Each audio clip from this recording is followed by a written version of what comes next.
ministre de l'administration territoriale, Paula Tangandji, a reçu une série de diplomates étrangers en audience le 8 janvier dernier. La journée du ministre a commencé par une entrevue avec le nonce apostolique représentant du Saint-Siège au Cameroun. Son Excellence José Avelino Betancourt était porteur d'un message confidentiel du pape François. Outre la délivrance de ce message, les deux hommes politiques ont abordé des sujets chers au Vatican et au Cameroun, notamment celui lié à la préservation de la paix dans le pays pendant cette année électorale. Au bout des échanges, il en est ressorti que la relation entre le Vatican et le Cameroun est au beau fixe.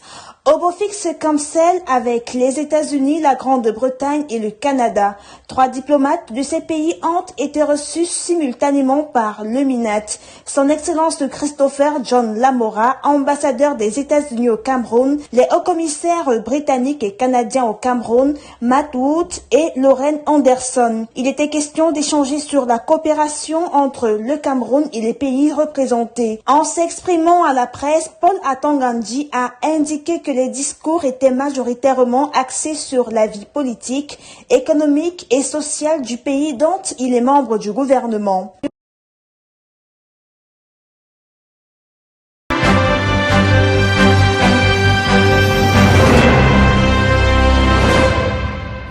Thousands of Cameroonians have for more than a month now been able to cope with the living standards of the country, thanks to the social measure put in place by the head of state under the supervision of the Ministry of Trade. Since the month of December, the 20th May Boulevard has been playing host to a special operation campaign organized to combat the high cost of living by the Minister of Trade. It has been witnessing an influx of Cameroonians who pop into the fair to purchase basic commodities at affordable prices. These various commodities, amongst which rice, meat, cooking oil, are sold directly to customers from producers without intervention from middlemen at reasonable prices, ranging from 1,250 francs CFA for cooking oil to 15,000 francs CFA for a 50 kg bag of rice. This as one of the strategies of the head of state, His Excellency Paul Biya, to accompany the population during this extremely difficult period of high cost of living. The Minister of Trade, Luke Magloire Mbarga, was personally present on ground to oversee the smooth running of sales. His presence clearly demonstrates the government's determination to ensure the effectiveness of this social measure. The numbers speak for themselves. No less than 6 truckloads are being sold out daily, a situation well appreciated by the thousands of Cameroonians who leave the area with smiles on their faces and joy in their hearts as the fair closes its doors this Friday, January 10, 2025.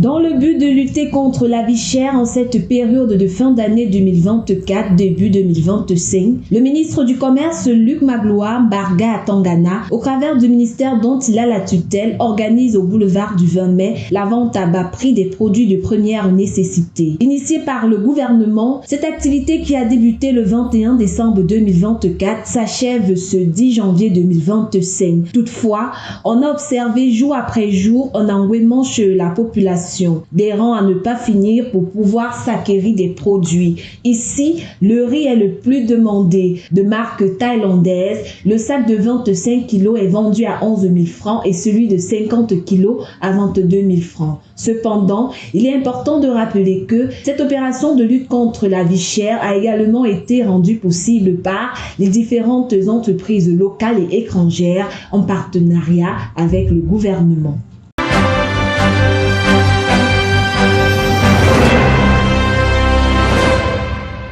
À l'étranger, au Tchad, le palais présidentiel a été la cible d'un assaut mené par un commando de plus de 20 membres, a indiqué le 8 janvier dernier le ministre des Affaires étrangères, Abderrahmane Koulamala. L'assaut, qui aurait fait 19 morts et 6 blessés, a été contrôlé et stabilisé, comme l'indique le chef de la diplomatie. Selon des témoignages, les coups de feu ont retenti pendant plusieurs minutes près du complexe présidentiel en N'Djamena, capitale du Tchad. Les coups de feu dont l'origine n'était pas précise ont suscité des inquiétudes quant à la sécurité du pays. Cet événement intervient quelques jours après les élections législatives censées restaurer la démocratie dans le pays d'Afrique centrale. En République démocratique du Congo à présent, des milliers d'habitants de Bukavu, capitale de la province du Sud Kivu, ont manifesté le 8 janvier dernier.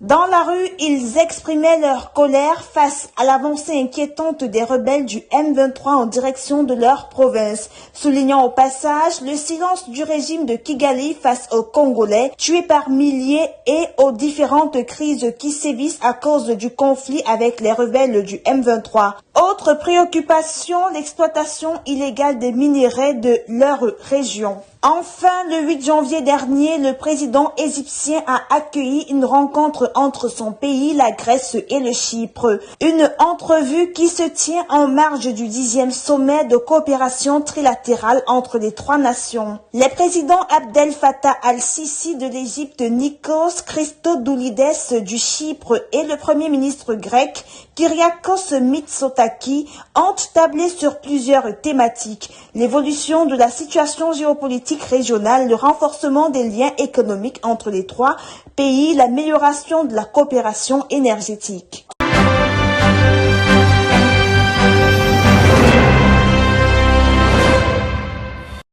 La 8e édition du championnat d'Afrique des Nations Cap Total Energy CHAN débutera le 1er février prochain. Dans le but de valoriser davantage le football local et les jeunes talents, la Confédération africaine de football CAF a augmenté de 75% la dotation financière du vainqueur du CHAN. Le vainqueur recevra 3,5 millions de dollars. De plus, la dotation financière de ce championnat a également été revalorisée à 32% pour atteindre la somme de 10,4 millions de dollars.